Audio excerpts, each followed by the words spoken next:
यहाँ की तो जितनी भी वोटें हैं सारी बसपा को जाने वाली हैं। देखो हम तो पहले से ही बसपा के हैं और बसपा के ही रहेंगे।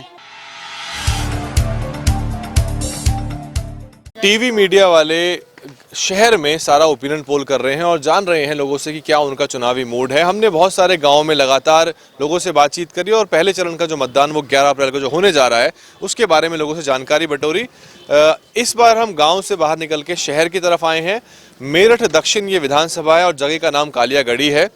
यहाँ युवाएं हमारे साथ बड़ी संख्या में, युवाओं के जो मुद्दे होते हैं उन पर बातचीत करेंगे, उनसे जानेंगे वो क्या क्या काम करते हैं। आप क्या करते हैं? पढ़ाई कर रहा हूँ। आप क्या करते हैं? स्टडी कर रहे हैं। कंपटीशन एग्जाम की तैयारी कौन कर रहा है आप लोगों में से? अभी तो नहीं कर रहे। अच्छा, मोदी साहब ने जिस तरह से रोजगार के बारे में आपको वादा किया था कि 2 करोड़ रोजगार सालाना होंगे, वो कितना आपको लग रहा है कि वो खरे उतरे उस पे? कुछ नहीं खड़े उतरे उस पे, बिल्कुल भी कुछ भी नहीं करा उन्होंने। आप बताइए कि 2 अप्रैल की घटना यहाँ पे हुई थी, उस समय किस तरह की दिक्कत आप लोगों को पेश आई? दिक्कत कुछ नहीं, दिक्कत है कि 2-3 लड़के पकड़े गए थे, मतलब मोहल्ले के पकड़े गए थे, उनकी गिरफ्तारी हुई थी उनके यहाँ से कालेगढ़ से ही। आज जेल में कुछ, आज जेल में छुट्टी 2 अप्रैल के दौरान वो अभी भी जेल में है, अभी भी कुछ लड़के जेल में अभी उनकी जमात कुछ होने हो गई, अभी वो सुनाई नहीं हो रही। तो अब आपके चुनावी मुद्दे क्या हैं इस बार? आप गाँव तो नहीं है, ये शहर का इलाका है, क्या चुनावी मुद्दे हैं आप लोगों के? चुनाव मुद्दा तो ये है कि तक सबका लड़ी बस वोट है, सारी वोट बस जाएंगे, बस वोट है, तो सब बस हाथी वाली वोट है, तो पूरा 4 अपना बिरादरी सारी यहाँ। फिर भी आप लोग सरकारों से क्या चाहते हैं कि क्या बदलाव आना चाहिए आपकी जिंदगी में? हम तो ये चाहते हैं कि बेरोजगारी बिल्कुल पूरी तरीके से समाप्त कर दी जाए और जितने भी पढ़े लिखे युवक हैं उनके लिए वैकेंसी या कुछ तरीके से निकाली जाए, कुछ जो सभी का भला हो। इसमें बीजेपी सरकार ने तो कुछ करा नहीं है अभी तक। जितने भी जहाँ भी फैली बेरोजगारी फैलती चली गई। मजदूर तबके का आदमी सबसे ज़्यादा परेशान हुआ है।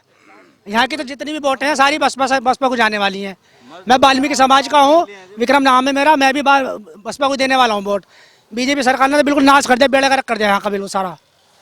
हाँ जी, आप बताइए क्या है आपके मुद्दे, क्या है, मतलब किस आधार पे आप वोट करेंगे और आपको क्या मांगे हैं सरकारों से? भैया हमारे मांग तो ये बेरोजगारी खत्म हो जा, बुढ़ा आदमियों को पेंशन मिल जा। 15 लाख रुपए के लिए कहा था कुछ तो देते ही तभी उन्हें वोट मिलते। अब जब कुछ नहीं दे रहे वोट तो उनके लिए है नहीं, मोदी के लिए तो। अच्छा, अब राहुल गांधी ने भी हाल ही में कहा है कि 72,000 रुपये सालाना हम दिया करेंगे, तो 15 लाख की बात, वो तो उसका जुमला है पूरी तरीके से। वो तो कहा हुआ कांग्रेस सरकार पहले नहीं कभी कुछ करा ना, अब कुछ करने वाली कांग्रेस की सरकार बिल्कुल भी। कांग्रेस ने बहुत पहले इंदिरा गांधी कार्यकाल में गरीबी हटाओ की बात करी थी, तो गरीबी तो हटी नहीं, लेकिन उनकी सरकारें आ गई मजबूत तरीके से। लेकिन सरकार में आम लोग जो जनता गरीब है वो परेशान तो नहीं रही ना, वो परेशान नहीं हुई जनता। लेकिन 72,000 वाली है वो है ऐसा कुछ, ये तो सब इलेक्शन के दौरान में हर कोई वो करता अपना, लेकिन वो भी 72,000 रुपये कहाँ से देंगे? 72,000 रुपये को वैसी तय नहीं कभी आसान के परिवार को मिल जाएगा। ये चुनाव है, ये किन मुद्दों पर ये है? आपके मुद्दे क्या हैं जिस आधार पे आप वोट करने वाले हैं? वो जो हम तो ये है अपने देश की भलाई हो, अपने जो बच्चे हैं इनको बेरोजगार खत्म हो गए, नौकरी वगैरह वगैरह मिले, इससे हमारा तो वो है कि अपनी पार्टी को हम वोट देंगे, बसपा को। बनती है वो पैसे देती है, जो पैसे 1 लाख 15 लाख, हमें पैसे की जरूरत नहीं है, रोजगार की जरूरत है। कोई भी सरकार आवे रोजगार दे। अगर रोजगार होगा तो किसी की बख्शिश की कोई जरूरत नहीं।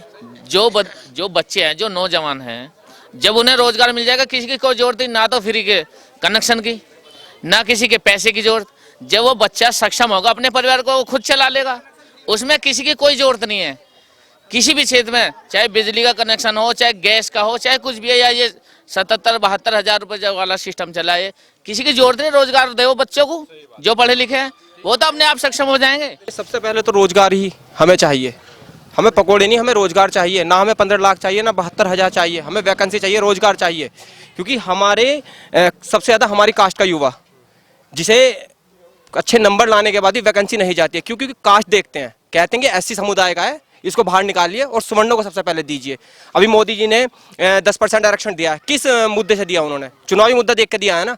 2014 में उन्हीं की एक स्पीच थी कि अगर कोई आरक्षण अब देता है 50% से ऊपर तो ये चुनावी मुद्दा होगा, तो इसी को देख के उन्होंने 10% आरक्षण सुवर्णों को दे दिया ताकि मेरी वोट ना कटे। आप क्या पढ़ाई कर रहे हैं? आप? मैं ग्राफिक डिजाइनर हूँ, मैंने BSc करने के बाद बंद कर दी थी पढ़ाई। मैं POP काम करता हूँ सर, POP का। हमें कोई स्कीम का लाभ नहीं मिला। 2014 में मोदी ने ये कहा था कि 100 तो स्मार्ट सिटी बनाएंगे, हम 15 लाख देंगे, 2 करोड़ रोजगार देंगे और राम मंदिर बनाएंगे। अगर इनमें से एक भी कार्य हुआ हो ना तो इस पूरे इलाके की वोट भाजपा को जाएगी। अगर एक भी काम इन्होंने करा हो जनता को देख के, इन्होंने सिर्फ क्या कहा, अपनी राजनीति रोटी से किया, और इन्हीं के विधायकों और सांसदों ने बहु बेटियों का रेप कर करके मंदिरों में और आदि जगहों पे कर करके अपनी रोटियां सेकी हैं। हमें तो 1 रुपए का भी फायदा नहीं हुआ। हमने पेंसिल के लिए 50 फार्म भर दिए होंगे, हमारी कोई पेंसिल नहीं बनी, कोई 1 रुपए की सहायता नहीं मिली। हमारे लिए मोदी ने कुछ नहीं किया। हमारे गली में सीवर भरे पड़े हैं, गंदे पानी में बच्चे गिरते हैं, कोई सुविधा नहीं है, कोई सफाई नहीं है, नाले भरे पड़े हैं। हाँ, हमें 18 साल विधवा को होगी, कोई हमें 1 रुपया की व्यवस्था नहीं है। जिससे भी मदद मांगते हैं। बुढ़िया बुढ़े कहाँ जाओगे वोट मांगने, तो सब आ जा। बुढ़िया बुढ़े कहाँ जाएंगे बालकों के लिए। जी मुद्दा क्या है कि क्या सरकार ने आज तक जो वादे किए हैं वो पूरे किए हैं? नहीं किए। और जो रोजगार था वो भी हमसे इन्होंने छीन लिया है। नोटबंदी कर दी, उसमें और दिक्कतें, गरीब आदमी को दिक्कतें आई हैं। देखो, हम तो पहले से ही बसपा के हैं और बसपा के ही रहेंगे। हाजी याकूब कुरैशी ने टिकट मिला है और जो भी होंगे उन्हीं को समर्थन दिया जाएगा। जो मोदी ने वादा करा है वो पूरा नहीं करा, तो हम क्यों मोदी को वोट देंगे? हम तो ना देंगे वोट बिल्कुल भी, जब उन्होंने कुछ नहीं करा हमारे लिए। है नो, लाइन में लगा दो, वो कर दो, यू कर दो, है तो हम तो ना करा। नोट 10 रुपए के चक्कर में जा रहा, 20 का नोट, 200 का नोट 10 के नोट के चक्कर में जा रहा। मोदी ने क्या करा मोदी? 500 का नोट है, वे ऐसे चल रहे जैसे वे नकली नोट हो। अनपढ़ क्या करेंगे? 10 के नोट के चक्कर में 200 का नोट दिया मैं। ये बेचारी जनता तो बहुत भोली है। जैसे भी जोन सी पार्टी आती है वही कुछ ना कुछ डाले दे देती है। बेचारे बहक जाते हैं ये हर बारी में। तो देखो, हम तो सीधी बात बताते हैं, यदि मायावती जी के हम समर्थक हैं और यदि मायावती जी आज ये कहें कि हमें जान चाहिए, हम तैयार हैं। मोदी सरकार ने कहा था सबको रोजगार देंगे, 2 करोड़ को रोजगार देंगे। 2 करोड़ को रोजगार तो दिया नहीं और विनाश कर दे। 2 करोड़ रुपए, 2 करोड़ घर बैठा दे बेचारे। ठीक है ना, काम मिला किसे है बताओ? जब से नोटबंदी हुई, GST हुई है, लोगों को इतना घाटा हुआ है, लोग परेशान हैं, लाइनों में लग के परेशान हुए हैं। क्या फायदा हुआ नोटबंदी से? पुराने कार्यकाल थे मायावती जी के, अखिलेश यादव अच्छे थे, उन्होंने एक क्राइम रोका रहता था। इसमें कानून व्यवस्था अच्छी थी, इसमें क्राइम इतना बढ़ा हुआ है, माँ बहन बेटी अकेली निकल के नहीं जा सकती कहीं। भारतीय जनता पार्टी ने अपने 5 साल के कार्यकाल में ऐसा कोई कार्य नहीं किया जो हम उसे वोट दें। हाँ, कंप्यूटर में भी धोखलेबाजी। मायावती को वोट देंगे, जाएगी मोदी पे।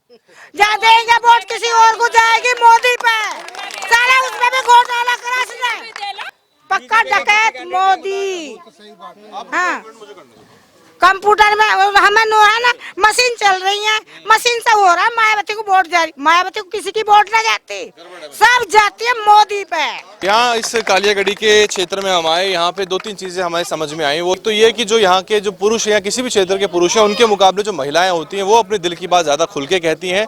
हम ये भी कह सकते हैं कि जिस तरह की सरकारें रही उसमें जो मुख्य रूप में जो समस्याएं होती हैं रोजमर्रा की, वो महिलाओं को ज्यादा भुगतनी पड़ती हैं, चाहे वो फिर नाली खड़ंजों, सड़कों या फिर जो रोजमर्रा की सुविधाएं हैं उनके अभाव की जो दिक्कतें होती हैं उसमें महिलाएं बड़ी भुगतभोगी होती हैं। जो बड़े राष्ट्रीय स्तर के मुद्दे हैं उस पर हालांकि उनकी पकड़ नहीं होती। युवाओं को भी काफ़ी चीज़ें समझ में आ रखी हैं। युवा बेरोजगारी की समस्या से जूझ रहे हैं, शिक्षा ले रहे हैं, हायर एजुकेशन भी ले रहे हैं, उसके बावजूद भी उनको रोजगार नहीं मिल रहे। लगातार हर जगह एक बात और निकल के सामने आ रही है कि यहाँ पे जो भर्तियां हैं वो कोर्ट में फंसी हुई हैं, यानी कि भर्तियां जब एडवर्टाइज होती हैं उससे लेके फाइनल ज्वाइनिंग नहीं हो पा रही। क्षेत्रीय समस्या भी है, राष्ट्रीय प्रश्न भी हैं और अब 2019 के लोकसभा चुनाव में कुछ ही दिन बाकी रह गए हैं। पहले चरण का मतदान 11 अप्रैल को होगा। मेरठ दक्षिण विधानसभा के इस कालियागढ़ी क्षेत्र की जनता की राय आपने सुनी। फिलहाल मैं एक और गांव की तरफ रुख करता हूं, चलूंगा उनकी तरफ। आप देखते रहिए दलित न्यूज नेटवर्क। फिलहाल मेरठ से मैं दलित न्यूज नेटवर्क के लिए वैभव कुमार। बहुजन मीडिया को मजबूत करने के लिए दलित न्यूज नेटवर्क को नीचे लाल रंग के सब्सक्राइब बटन को दबाकर दबाएं घंटी का बटन।